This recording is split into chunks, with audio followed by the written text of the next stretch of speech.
तळोदा तालुक्यातील डोंगराळ भागात झालेल्या मुसळधार पावसामुळे बोरवण नदी दुथडी भरून वाहत असून पुराच्या पाण्यामुळे बोरवणसह परिसरातील सुमारे 8 ते 10 लहान मोठ्या गावांचा संपर्क पूर्णपणे तुटलाय।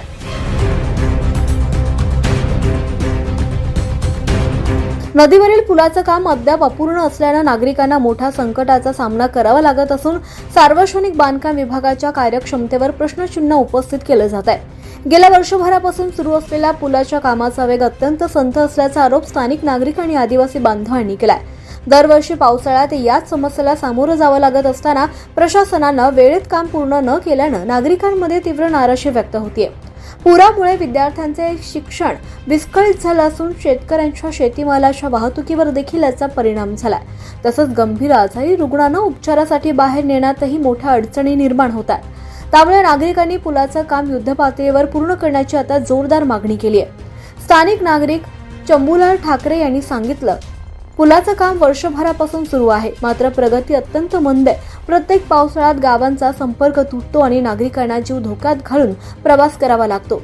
प्रशासनानं तातडीने काम आता पूर्ण करावं।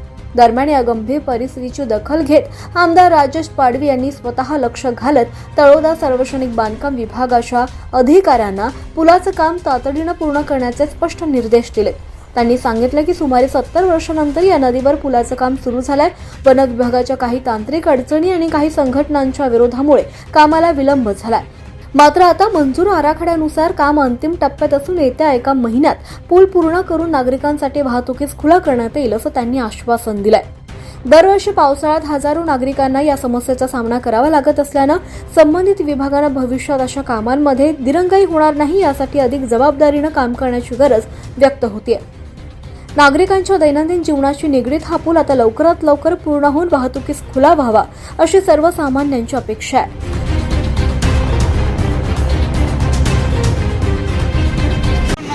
एक वर्षापासून सुरू असलेलं पुलाचं काम हे यावर्षी अपूर्ण असल्यामुळे पुढील 8-10 गावातील लोकांना यावर्षी पुन्हा या नदीचा सामना करावा लागणार आहे।